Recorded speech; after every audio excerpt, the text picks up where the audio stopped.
Goedemorgen gemeente, hartelijk welkom in deze dienst. Ook zij die met ons verbonden zijn via de livestream. De bloemen gaan als groet van de gemeente naar mevrouw Ali Pas Anema. De eerste collecte is bestemd voor de Werelddiaconaat Columbia. De tweede is bestemd voor de kerk. De voorganger is dominee van het Kruis uit Akkeren. Lector is Japke Gilliam en de organist Menzoeran. En na de dienst is er koffie drinken. Ons intogslied is Psalm 121, vers 1 en 2. En we zingen dit indien mogelijk staande. Dan wensen we u een gezegende dienst toe.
Van stilte willen we ons voorbereiden op de ontmoeting met God.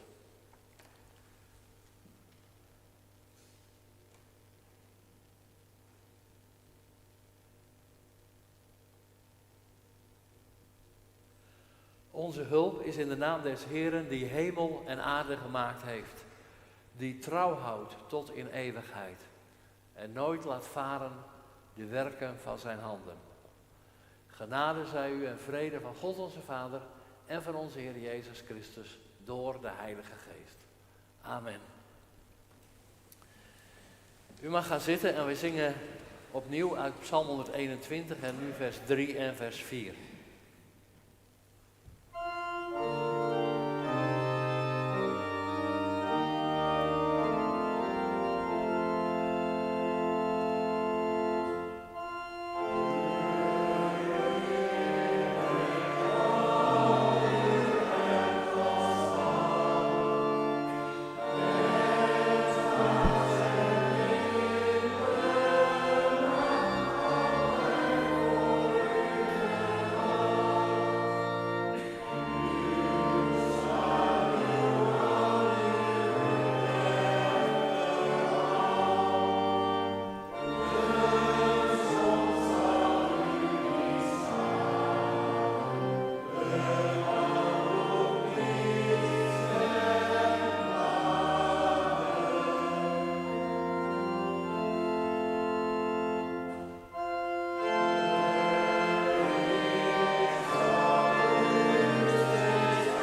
het gebed om ontferming zingen we lied 859, het eerste en het vierde vers. Laat ons bidden.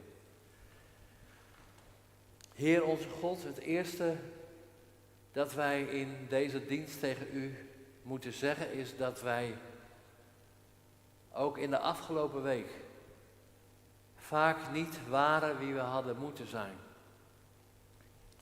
Dat we gesproken hebben toen we beter hadden kunnen zwijgen. Dat we niet hebben gedaan wat we moesten doen, maar deden wat we niet hadden moeten doen. U kent ons, u weet wie wij zijn. Mensen die vaak het geloof inruilen voor ongeloof, de hoop voor wanhoop en de liefde voor onverschilligheid en haat.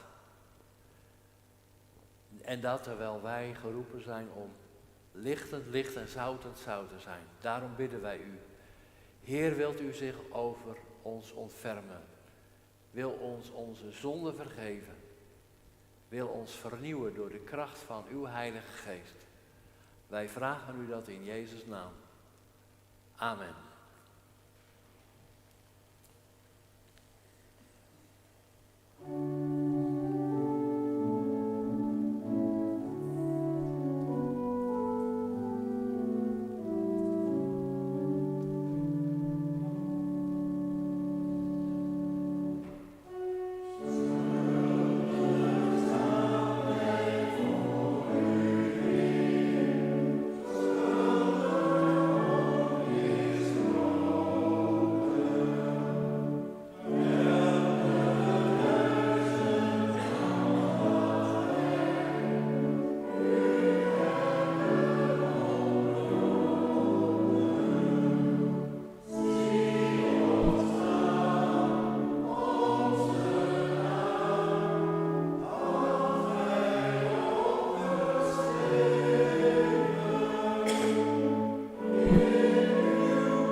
Waar wij onze wegen kiezen met uw zegen. En hoe ziet dat er dan uit?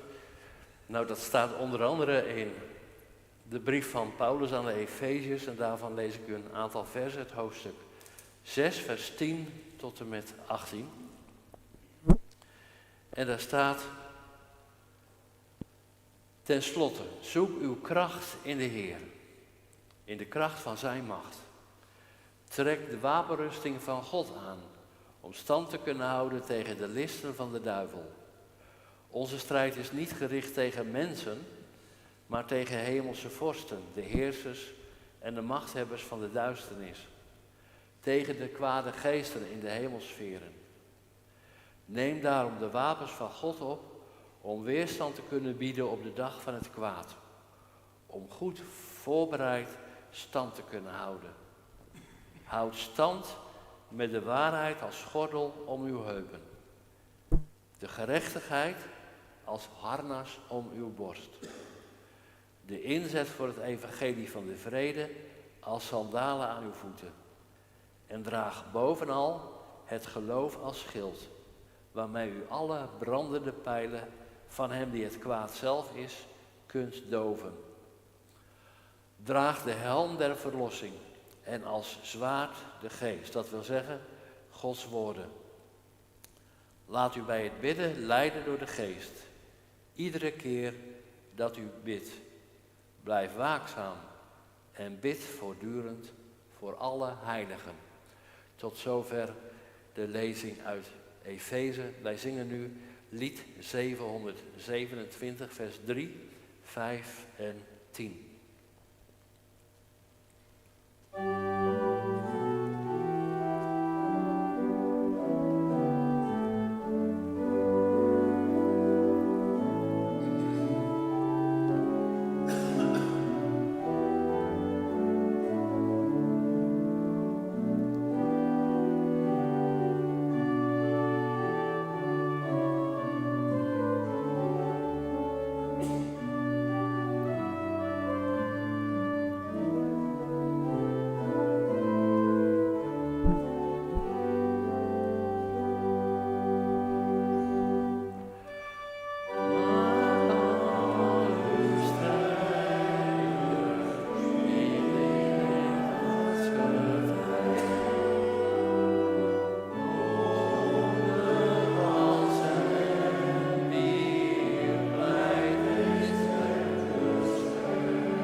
Voordat wij met elkaar gaan luisteren naar de woorden uit de Bijbel, willen we eerst met elkaar bidden om de leiding van Gods geest. Laat ons bidden. Heer onze God, wij willen u danken dat wij hier mogen zijn. Dat we de week mogen beginnen door met elkaar te zingen. Door te luisteren naar wat u tot ons hebt te zeggen. En wij vragen u, wilt u zelf met de kracht van uw Heilige Geest in ons midden zijn. Want u weet wat wij allemaal hebben meegenomen uit onze huizen. Aan vragen, aan verdriet, zorgen. Dingen die maar niet uit ons hoofd gaan. Al die dingen hebben we meegenomen en we vragen, wilt u te midden van al die stemmen zelf tot ons spreken. Geef dat het stil mag worden in ons, opdat wij horen wat u tot ons hebt te zeggen. Woorden die ons willen optillen, die ons op weg willen zetten naar uw toekomst, uw koninkrijk. Wees zo bij ons, met uw Heilige Geest, wanneer wij luisteren, wanneer wij spreken, wanneer wij spelen, wanneer we danken, wanneer wij bidden. Wij vragen het u in Jezus' naam. Amen. zijn vanmorgen 2 schriftlezingen en die worden gelezen nu door de lector.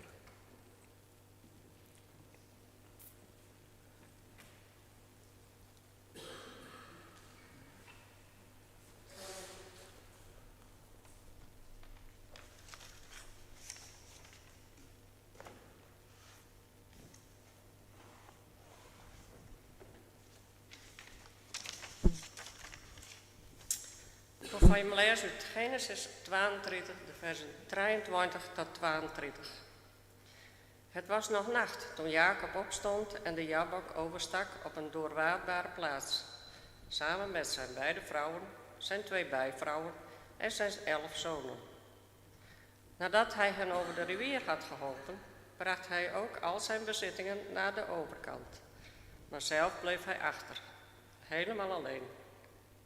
En er worstelde iemand met hem, totdat de dag aanbrak. Toen de ander zag dat hij het niet van hem kon winnen, raakte hij Jacobs heup aan. En daardoor raakte Jacobs heup tijdens die worsteling ontwricht. Toen zei de ander, laat mij gaan, het wordt al dag. Maar Jacob zei, ik laat u niet gaan, tenzij u mij zegent. De ander vroeg, hoe luidt je naam? Jacob, antwoordde hij. Daarop zei hij, voortaan zal je naam niet Jacob zijn, maar Israël. Want je hebt met God en de mensen gestreden en je hebt gewonnen. Jacob vroeg, zeg me toch uw naam? Maar hij kreeg ten antwoord, waarom vraag je naar mijn naam? Toen zegende die andere hem daar. Jacob noemde die plaats Peniel, want, zei hij, ik heb oog in oog gestaan met God en toch is mijn leven gered. Zodra hij bij Penuel was overgestoken, ging de zon over hem op en Jacob liep mank. Dan Lucas 18, versen 1 tot en met 8. Hij vertelde hun een gelijkenis over de noodzaak om altijd te bidden en niet op te geven. Er was eens een rechter in de stad die voor God geen ontzag had en zich van de mensen niets aantrok. Er woonde ook een weduwe in de stad, die steeds weer naar hem toe ging met het verzoek, doe mij recht in het verschil met mijn tegenstander. Maar lange tijd wilde hij dat niet doen. Ten slotte zei hij bij zichzelf, ook al heb ik voor God geen ontzag en trek ik me van de mensen niets aan, toch zal ik die weduwe recht verschaffen, omdat ze me last bezorgt.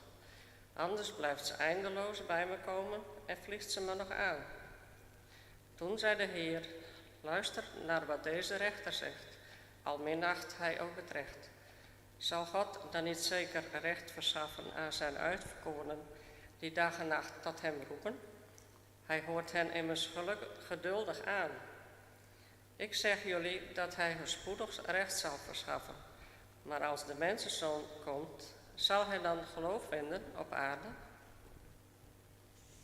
We zongen op Psalm 20, versen 1 en 12.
Na de verkondiging zingen we lied 938. En wij willen met elkaar nadenken over de lezingen die we zo net hebben gehoord. Gemeente van onze Heer Jezus Christus, een van de gedichten van Reven eindigt met de zin: dat koninkrijk van u, weet u nog wel? Wordt dat nog wat? Die vraag van Reven wordt ook al in het Nieuwe Testament gesteld. Het is het diepe verlangen dat de hele christelijke traditie doortrekt. We hebben er tientallen liederen over, liederen van verlangen. Waar blijft het overlang beloofde land van God? Komt er dan nooit een einde aan het geweld, aan de gruwelen, aan het lijden, aan de stille eenzaamheid? Wordt het nog wat met dat koninkrijk van u? Uw koninkrijk komen. We bidden het iedere zondag. We spreken het iedere keer uit wanneer we het gebed bidden dat Jezus ons heeft geleerd. Hij heeft zelf dat verlangen in ons hart gelegd. Help dat. Bidden om het koninkrijk van God. Helpt bidden sowieso wel. Het is met het oog daarop dat Jezus een gelijkenis vertelt. En een gelijkenis, dat is een stukje van de werkelijkheid van het leven verteld in een notendop van een verhaal. Er wordt aan ons een verhaal verteld dat in een paar zinnen iets wil duidelijk maken. Dat is trouwens een methode die de laatste 10, 20 jaar opnieuw is ontdekt door allerlei sectoren in onze samenleving. Reclamemakers, communicatiedeskundigen. Iedereen heeft het over storytelling. Je moet, als je iets wil duidelijk maken, dan moet je niet maar een heel betoog houden. En je moet een verhaal vertellen. Want met een betoog of met een ingewikkeld verhaal trek je niemand over de streep. Je moet een verhaal vertellen. En dat is precies wat een gelijkenis doet. Een gelijkenis is een verhaal dat iets over het leven wil duidelijk maken. En vanmorgen is dat het verhaal van een rechter in een stad die geen ontzag heeft voor God. En ook laat hij zich niet aan de mensen gelegen liggen. Dat wordt tot 2 keer toe in het verhaal gezegd. Ik denk dat die 2 dingen nauw met elkaar verbonden zijn. Geen ontzag hebben voor God en je niets aantrekken van mensen. Dat moeten we niet omdraaien.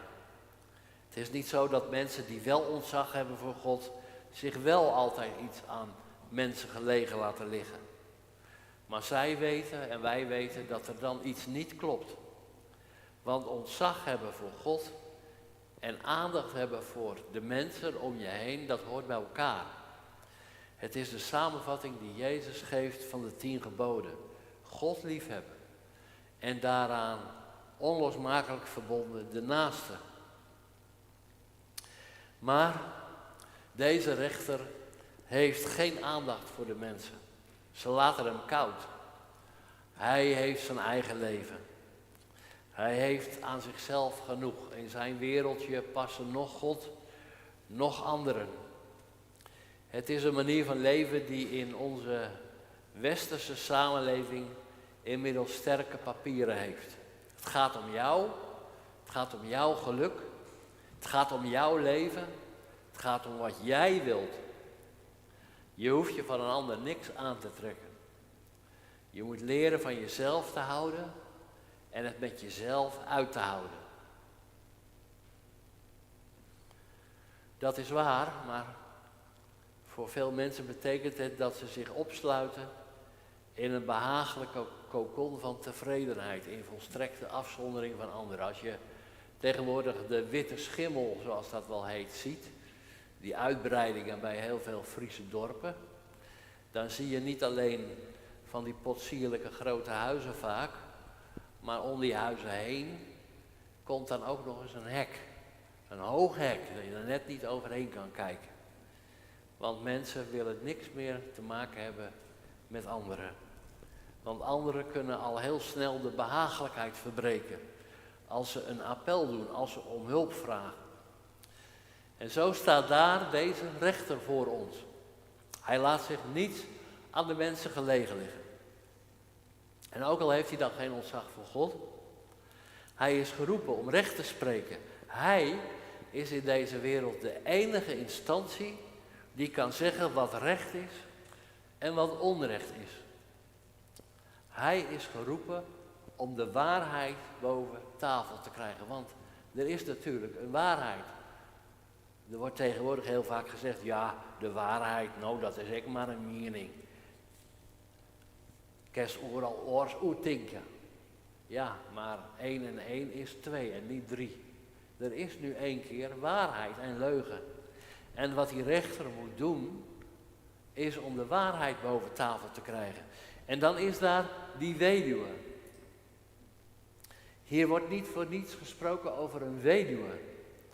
De weduwe en de wees, dat zijn in de Bijbel de mensen die altijd tussen de wielen van de samenleving terechtkomen.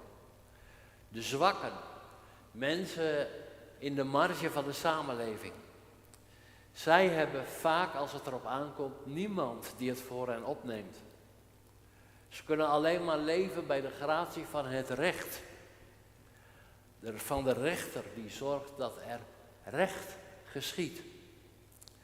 En blijkbaar zit onze wereld zo in elkaar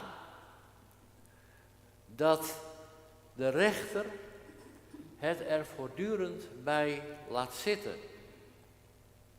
En daarom is in de Bijbel als er sprake van dat God uiteindelijk zal recht spreken.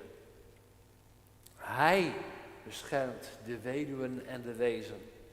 Het is niet voor niets dat het hier gaat over een vrouw.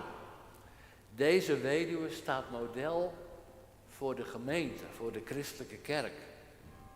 En deze vrouw wil dat er een einde komt aan het onrecht, aan de ongerechtigheid. Ze blijft aandringen. Ze houdt niet op. Ze blijft duwen en drukken. Doe mij recht. Want daar bent u toch voor. Dat is toch uw roeping. Volharding, daar gaat het in deze tekst over. Een weduwe die niet ophoudt met aandringen bij die rechter. Want het kan toch niet zo zijn dat er geen recht wordt gedaan. Dat het onrecht blijft regeren. Doe mij recht. Laat er toch recht geschieden. Op een gegeven moment is die rechter het gezeur zo zat dat hij uiteindelijk recht gaat doen. Hij spreekt recht, maar alleen vanuit eigen belang. Hij wil van het gezeur af zijn. En toch, ondanks dat motief, is het een groot wonder dat er recht gesproken zal worden. Dat was toen zo, maar ook vandaag.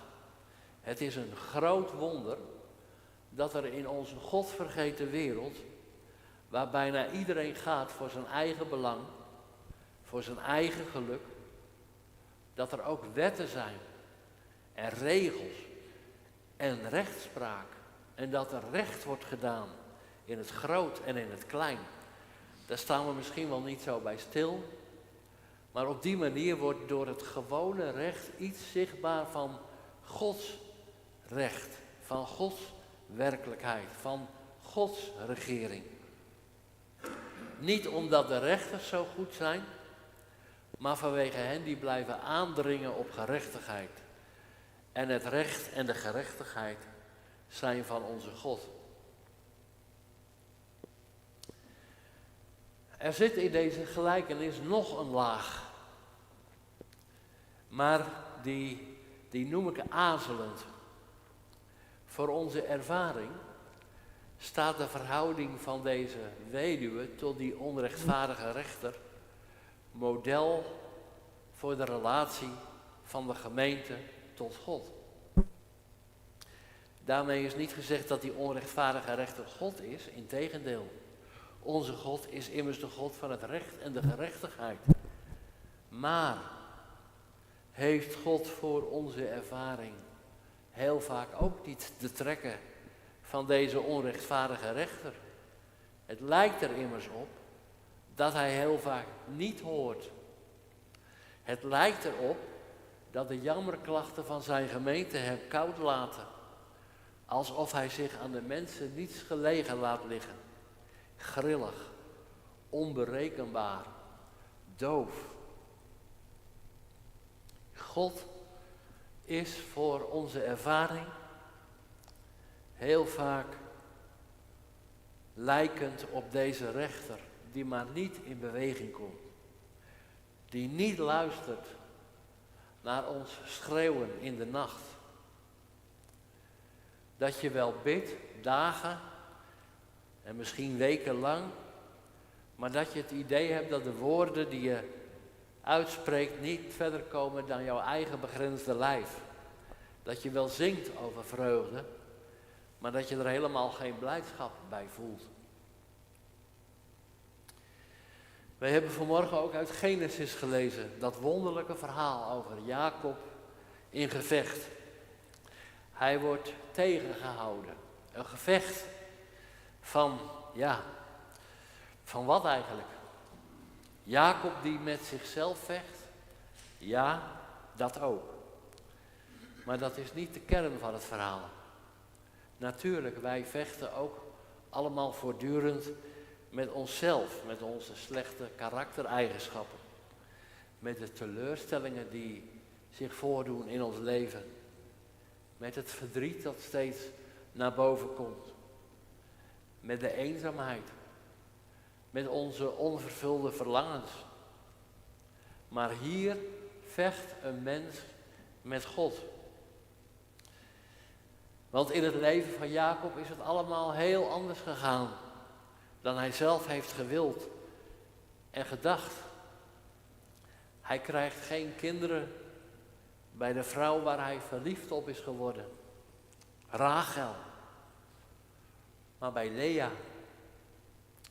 De kinderen van Israël zijn de kinderen van Lea, de versmade, de mens in de marge. God gaat wonderlijke wegen met Jacob. Net als met alle andere aartsvaders trouwens. Ze komen op plekken waar ze niet hadden willen zijn. Hun leven krijgt een wending die ze zelf nooit zouden hebben bedacht. In het leven van Jacob spitst zich dat allemaal toe op die worsteling. Hij komt niet ongeschonden uit dat gevecht tevoorschijn. Leven met de God van Israël is ook een worsteling. De dichter van een lied uit het liedboek vraagt zich af: waarom moest ik uw stem verstaan? Waarom, Heer, moet ik tot u gaan zo ongewende paden? Waarom bracht gij die onrust mij in het bloed? Is dat genade? Gij maakt mij steeds meer vreemdeling. Ontvreemdt ge mij dan ding voor ding al het oude en vertrouwde? O blinde schrik, mijn God, mag ik niet eens mijzelf behouden? Leven met de God van Israël is soms ongemakkelijk. In ieder geval vraagt het om volharding. Zoals je ook ziet bij Jacob. Ik laat u niet gaan, tenzij u mij zegent. Dat zijn woorden die eigenlijk ook van toepassing zijn op het leven van die weduwe. Op haar volharding. Ze geeft niet op.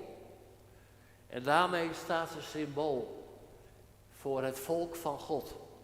De gemeente, de kerk. Ze blijft roepen en smeken. In nacht en ontij. Doe recht, o God. Laat er toch recht geschieden.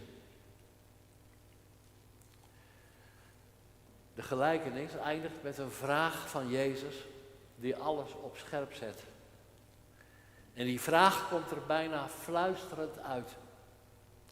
Het is Jezus zelf die de vraag stelt. Jezus die weet heeft van de klachten en het wachten van de gemeente. Die weet heeft van het vurige verlangen van allen die bij hem willen horen. Hij stelt de vraag en zet daarmee alles op scherp. Als de mensenzoon komt, zegt Jezus, zal hij dan geloof vinden op aarde? En dan gaat het dus om dit geloof. Het geloof in de komst van het koninkrijk van God en zijn gerechtigheid. Zijn er straks nog dwarsliggers over? Mensen die zich niet neerleggen bij hoe de dingen nu een keer gaan in de wereld. Mensen die zich niet begraven in hun eigen geluk en voorspoed. Die zich niet in slaap hebben laten sussen door het comfortabele leven dat ze leiden. Maar die soms wakker liggen van de verschrikkelijke werkelijkheid van een wereld waar het recht met de voeten wordt vertrapt. Waar mensen, kinderen sterven door de gruwelen van oorlog en geweld. Is er straks nog een gemeente die roept en bidt om gerechtigheid? Die niet berust, maar die blijft aandringen en die blijft vragen. Het is de hoop van Jezus dat er altijd zo'n gemeente zal zijn. Mensen die volharden in het gebed, omdat ze volharden in de hoop. Niet de hoop die ze zelf nog zo'n beetje bij elkaar hebben weten te sprokkelen. Het is de hoop die in hun harten gelegd is door God zelf. Het is het verlangen dat Hij zelf keer op keer voedt, doordat Hij ons beloofd heeft dat het allemaal anders wordt. Hij heeft dat niet alleen beloofd, Hij heeft het ook laten zien. Op een beslissende manier heeft Hij dat aan ons laten zien. Toen Hij veranderde wat niet te veranderen is, de dood. Toen Hij opstond en heeft laten zien dat zelfs de onherroepelijkheid van de dood zijn nieuwe koninkrijk niet kan tegenhouden. Sinds die dag is er een gemeente die volhardt in de hoop, die volhardt in het verlangen, die volhardt in het gebed, die God blijft aanspreken op wat Hij zelf heeft beloofd en die gelooft en weet dat Hij hoort en dat Hij zal doen wat Hij heeft gezegd. Lof zij Hem, Christus, in eeuwigheid. Amen.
Wij willen met elkaar danken, bidden en na het stilgebed gezamenlijk het Onze Vader bidden. Laat ons danken en bidden. Heer onze God, wij danken u voor dit verhaal dat Jezus zelf ons heeft verteld.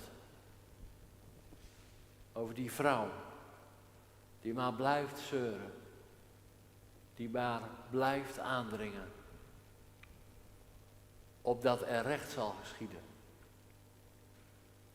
Dat geeft ons de moed om deze morgen ook bij u te komen met ons gebed om vrede, recht en gerechtigheid. Voor al die mensen die in een land wonen waar oorlog is, geweld, onderdrukking. En wij noemen u in het bijzonder de mensen in Oekraïne. Nu alweer zo lang in oorlog. Iedere dag opnieuw. Sirenes, luchtalarm. Maar wij willen niet vergeten de mensen in Sudan, in Congo, in Myanmar. In al die landen waar uw naam wordt vertrapt. En waar het recht en de gerechtigheid niet lijken te bestaan. Voor de mensen in de Palestijnse gebieden bidden wij u. Voor Israël. Om vrede voor Jeruzalem. Vrede voor Joden, Arabieren en Palestijnen. Voor uw kerk bidden wij u wereldwijd. Dat ze een beweging zal zijn van hoop. En van waarachtige vreugde. Een beweging van mensen die de dingen niet nemen zoals ze nu een keer gaan. Maar die willen opstaan om iets te laten zien van uw gerechtigheid. Zo bidden wij u voor onszelf. Wij zoals we hier vanmorgen bij elkaar zijn, u kent ons. U weet van alle dingen die ons bezighouden. Het gemis dat soms zo schrijnend naar voren komt. Het verdriet om die lege plek. De bezorgdheid over die ziekte die dan misschien nu al weg is, maar wie weet weer terugkomt. Zo zijn er zoveel dingen die ons bezighouden. Wij willen u in bijzonder bidden voor hen in onze gemeente die ziek zijn, thuis of in een verzorgingshuis. Ontferm u, Heer, over allen die uw hulp nodig hebben. Wij hebben u veel te vragen. En er is ook heel veel om voor te danken. En in stilte willen we onze persoonlijke dank, onze persoonlijke vragen neerleggen voor uw aangezicht.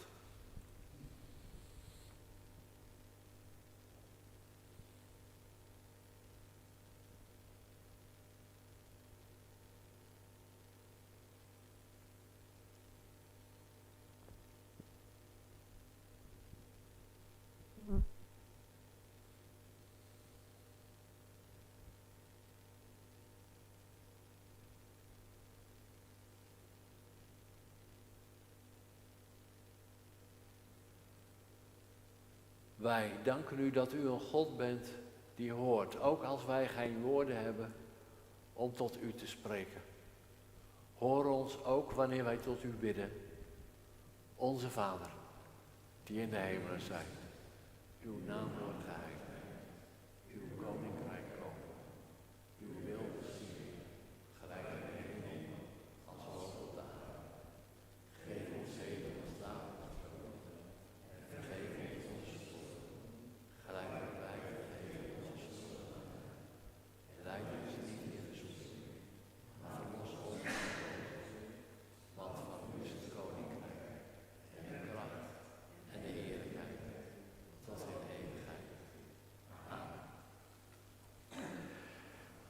Dan mogen wij nu onze gave geven voor de u bekende doeleinden. En dan na de collecte zingen we ons slotlied. Lied 418 vers 1 en vers 4.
Ga dan heen in vrede en draag met u mee de zegen van onze Heer.